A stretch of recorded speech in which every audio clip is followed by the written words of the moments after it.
ٹھیک بات ہے کہ تربیت کی بات بھی کرنی ہے، اسلام پہ عمل کی بات بھی کرنی ہے، لیکن یہ بات گورنمنٹ نے نہیں کرنی، انہوں نے اپنا کام کرنا، سزا دینی ہے۔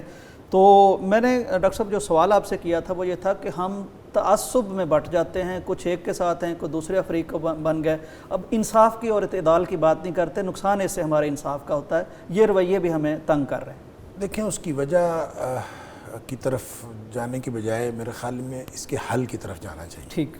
یعنی وجہ اس کی کیا ہے، کیوں ہم دو فرقوں میں یا دو حصوں میں بٹتے ہیں، دو آراء، دو انتہاؤں پہ ہم چلے جاتے ہیں، اور جیسا کہ اس واقعے کے حوالے سے ہوئے تو قتل تو انصاف کا ہوتا ہے، قتل عدل کا ہوتا ہے، معاشروں کا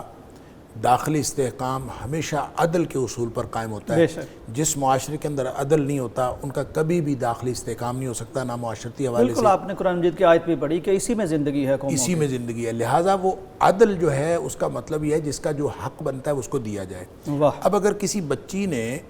کوئی غلط کال دی ہے تو اس کی یہ غلطی تو ہے،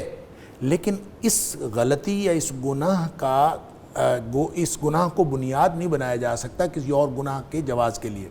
کہ جناب اب چونکہ اس نے کال دے دی تھی لہٰذا لڑکوں کو سب کچھ کر گزرنا ان کے لیے جائز ہو گیا۔ ڈاکٹر صاحب بالکل ایسے جیسے چوک میں کوئی پھندا لٹکا دے تو سب سمجھے اب پھانسی لینا لازمی ہو گیا۔ اب اس کو جو ہے دیکھیں،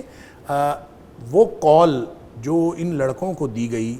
ابھی ہم بات کر رہے تھے حضرت یوسف علیہ السلام کی، تو کیا خیال ہے کہ اگر اس کو کمپیئر کریں کہ جو کال دی گئی تھی حضرت یوسف علیہ السلام کو اس کے اندر کتنی گریوٹی تھی، اور اس کے مقابلے میں اس کی کیا حیثیت تھی؟ اس کی کوئی حیثیت نہیں تھی۔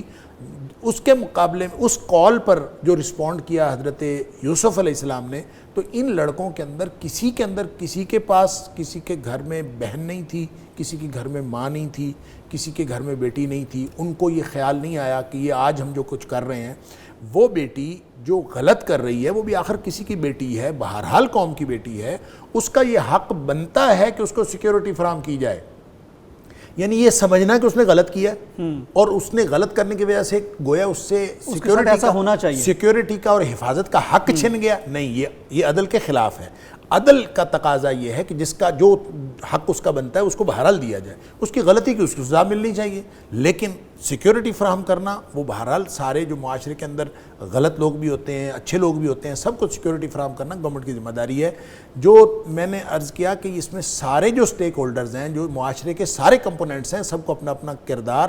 انتہائی سنجیدگی سے ادا کرنا ہوگا۔ ہماری قوم، ہمارا پورا معاشرہ، ہم اگر آج کہیں جہاں سے میں نے بات کا آغاز کیا تھا کہ مغربی معاشروں میں بھی اسی طرح ہو رہا ہے یا سارے معاشرے، تو یہ ہمارے معاشرے کے اس طرح کے غلط واقعات کا جواز پھر بھی نہیں بنتا۔ ہمیں اپنا گھر، اپنا ہاؤس ان آرڈر کرنا ہے، اپنے گھر کی صفائی کرنی ہے، اور اس کے لیے جب تک ہم ڈٹرمن ہو کے، سنجیدہ ہو کے اپنے پورے ملک کو اور پورے معاشرے کو پاک کرنے کے لیے اپنی ذمہ داری ادا نہیں کریں گے، گورنمنٹ اپنی ذمہ داری ادا کرے، مذہبی طبقہ اپنی ذمہ داری ادا کرے، اور یہ جو لبرل طبقہ ہے جو ہر موقع پر وہ کوئی موقع نہیں چھوڑتے کہ ان کو کوئی موقع ہاتھ میں آ جائے اور سوائے اس کے کہ وہ کسی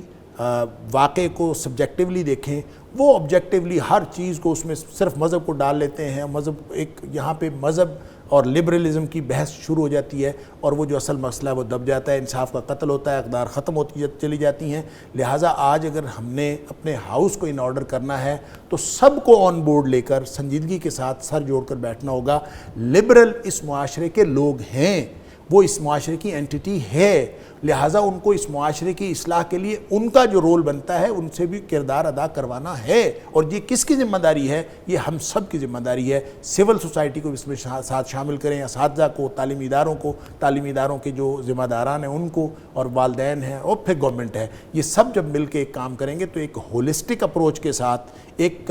کنسولیڈیٹڈ ایفرٹ کی ضرورت ہے۔ اگر یہ ہم نہیں کریں گے تو مستقبل مجھے بہت خوفناک نظر آ رہا ہے۔ اللہ تعالیٰ خیر کرے۔